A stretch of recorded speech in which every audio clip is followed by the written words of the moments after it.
За 21 дөрөв бодлого 21. За Монголын бодлого байна. А өртөөнөөс Б өртөө рүү 10:00 цагт явж эхэлдэг, галтрыг явж эхэлдэг.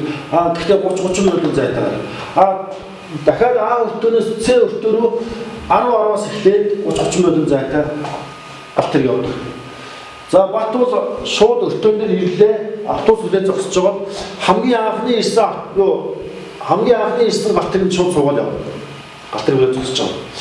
За тэгвэл ингэж явснараа С өртөөнд очих магадлалыг олгосон. С өртөө явна. За тэгэхээр би энэ геометри магадлалын бодлого байна. Яг хичмийн уртуудын харьцаа гэсэн. За би хамгийн ихэд яг гэхээр 10:00 гэсэн хугацаа байна. 10:00 гэсэн хугацаанаас яг тэр 11:00 гэсэн хугацааны хооронд 1 цагийн турш яг ажиллах. 1 цагийн турш. За тэгвэл 1 цагийн турш ажиллах нь шүү дээ. Уулын галтрыг бол 30-30 минутын зайтай явдаг аль ч өртөө рүү. Нэг явсан яг тухайн өртөө рүү галтрыг явснаас хойш 30 минутын дараа дахиад яг тэр өртөө рүү галтрыг явдаг. За тэгээд А өртөөнөөс энэ А өртөө чинь А өртөөнөөс эхлээд яг үгээр за ийм болно. 10:00-аас нэг галтрыг хөдөлсөн. За би энийг нийт 10-аас 11 цагийн хооронд 60 минут байгаа учраас би 10 минутаар 6 хэцүү байна. 6 хэцүү байна. 6 хэцүү шүү дээ. За тэгвэл энэ бол цагийн хувьд байна шүү дээ. 10 цаг 10 минут. Энэ цагийн хувьд 10 цаг 20 минут. За энэ бол 10 цаг 30 минут. Энэ 10 цаг 40 минут. Энэ 10 цаг 50 минут. Энэ 11 цаг байна. За одоо харъя. А өртөөнөөс за эндээс С өртөө рүү галтрыг хөдөлсөн. Яг 10:00. За тэгвэл тэрний дараа 10 минутын дараа эндээс яг одоо Б өртөө рүү хаа 30 минутын тутамд галтрыг явдаг. За С өртөө рүү ингэж явдаг. Энэ эхнийх нь Б өртөө рүү биш. Аагаас за энэ бол Б өртөө рүү явсан өртөө.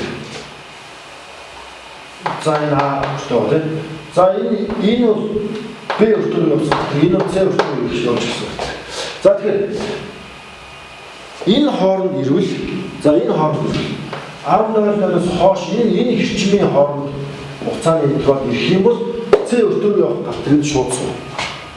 За дараа нь одоо Б өртөө рүү нэг галтрыг гарцсан дараа 10, 20, 30 минутын дараа дахиад энэ бол Б өртөө рүү явна. Б өртөө рүү галтрыг яг энэ хугацаанд явна. За энэ хугацаанд явсан чинь яг 10-аас 10:30-ийн хооронд хэрвээ хүн Бат ирэх юм бол тэр үед Бат юу руу явж таарах вэ гэхээр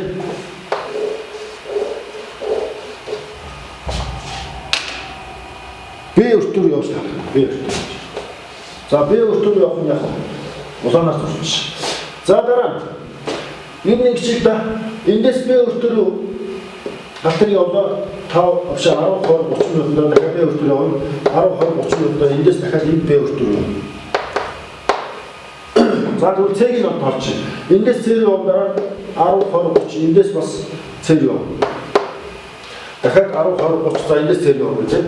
За ийм галтрын хуваарь эндээс бүх хуваарь тавигдчихлаа. Одоо ингэж үйл. С үсгнээс урагш уртлын үсэг хүртэл С өртөө рүү явах. Тэр дайрал гэсэн үг. Энэ хугацаанд ирвэл С.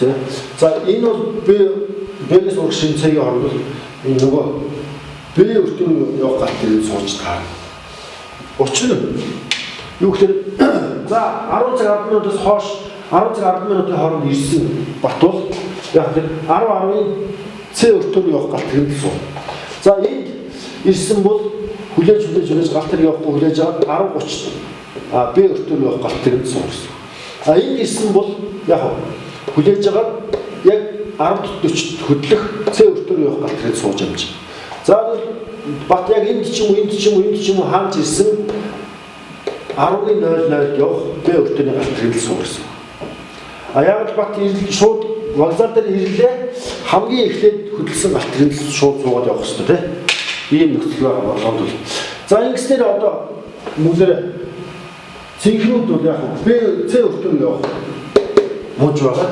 А улаанууд нь яг Б өртөр явах мууж байгаа. За ингээд бидний сонирхсан А үзэгдлийн магадлал гэдэг нь яг л нийт хэрчмийн тоо бол хэрчмийн урт бол 1 2 3 4 5 6 байна. 6 хэрчмээс яг 2 хэрчмэд нь онолдож бат вагзаа дээр ирэх юм бол С өртөөр явж чадна. За ийм С өртөөр явах магадлал нь энэ учраас цааш нь хураа магадлал нь 3-1 гэж байна. За ингэснээр манай тестийн И хариулт маань 100 хариулт болж чадлаа. За ингээд тестийн 21-р бодлого маань бодлоо.